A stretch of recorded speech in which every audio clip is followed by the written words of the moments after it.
Тас мүсінге айналған 40 қыз.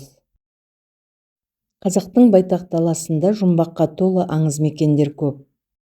Сондай ғажап жердің бірі оңтүстік Қазақстан облысы Төле Би ауданы Өгем өзенінің жағалауындағы тас мүсіндерге айналған 40 қыз ескерткіші. Ескерткіш Қазығұрт аймағында екеу. Біріншісі Тұрбат ауылының солтүстік шығысындағы Аққұм өзенінің бастау алар жерінде орналасқан. Ауылдан 5-6 шақырым жердегі Сарқырама жардың қасынан көруге болады.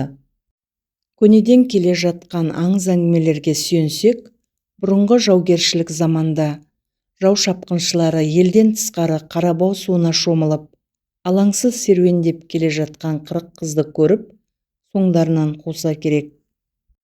Сонда қыздар Құдайға елімді, жерімді жауға таптатқанша, мына жауды да бізді де тасқа айналдыр деп жалбарынған екен. Қыздардың тілегі қабыл болып, жау әскері тасқа айналады. Ол жер қазір Қаратас деп аталады. Ал қыздар әсемдене тізілген, қайталанбас ескерткішке айналған деседі. 40 қыз деп аталатын екінші тас мүсіндер Өгем қойнауына түсе беріс жерде, Қазығұрт тауының шығыс мүйісінің оңтүстік шығысында 4-5 шақырымдай қашықтықта орналасқан. Етегінде Өгем өзені ағып жатқан қойнауға түсе беріс жер, күрт ылдилап кететін бұралаң жолмен төмен түссеңіз, бір топ адамға ұқсап көрінген ұзын-ұзын тастарға қарап таңғаласыз. Расында да ғажап көрініс. Алыстан қарағанда бүрме көйлегінің етегі желбіреп, тауға қарай келе жатқан қайсар қыздарға ұқсайтын үлкен тас ескерткіштерді ұлы табиғат шебердің өзі ғасырлар бойы сомдап, қылта-қылтадағы жартастардан қашап жасаған сияқты. Аңыз бойынша бұл тасқа айналған 40 қыздың бейнесі. Мұнда да жаугершілік заманы тілге тиек етіледі. Тарихи аңыз бойынша, ертеде бір байдың қызы бой жетіп, бесікте жатқанда аттастырылып қойған жігітіне ұзатылатын күнде келіп жетеді. Құда-құдағилар той жабдығын дайындап, мәре-сәре боп қуанып жатады. Сұлу қыз сері жігіттер қосылып ән шырқап, балуандар белдесіп, шабандоздар көкпар тартып, ұлан-асыр жиынның көрігін қыздырады. Әне күйеу жігіт те келіп қалды деген қуанышты хабар жетеді бір кезде. Мұны естіген ауыл қыздары топ-топ болып бөркіне таққан үкілері желбіреп, етегі жер сызған бүрме көйлектерін жел толқытып, болашақ жездесінің алдынан шықпай ма керіліп.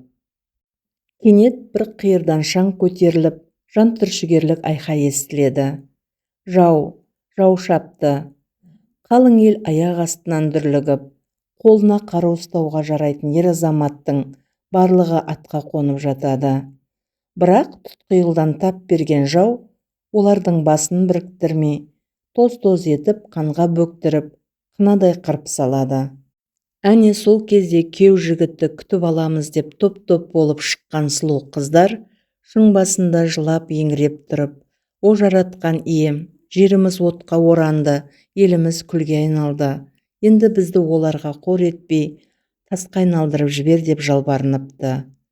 Сол кезде олардың тілегі қабыл болып, 40 қыз түйелерімен бірге тас мүсінге, қаһарлы жау басшысы ит кейпіндегі тасқа, ал жау әскері қарқылдаған қарғаларға айналған екен.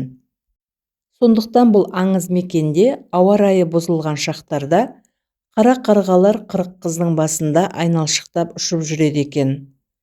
Ежелгі аңыз осылай деп егіледі, осылай деп күңіренеді. Қалай болғанда да 40 қыз аңызында сонау бір зұлмат заманның өкініші, мұңы, қайғысы, күзгі жауыннан кейінгі қақ суындай мөлтілдеп тұнып жатқан секілді. Видео ұнаса лайк басып, арнаға жазылуды ұмытпаңыздар. Назарларыңызға рахмет, сау болыңыздар.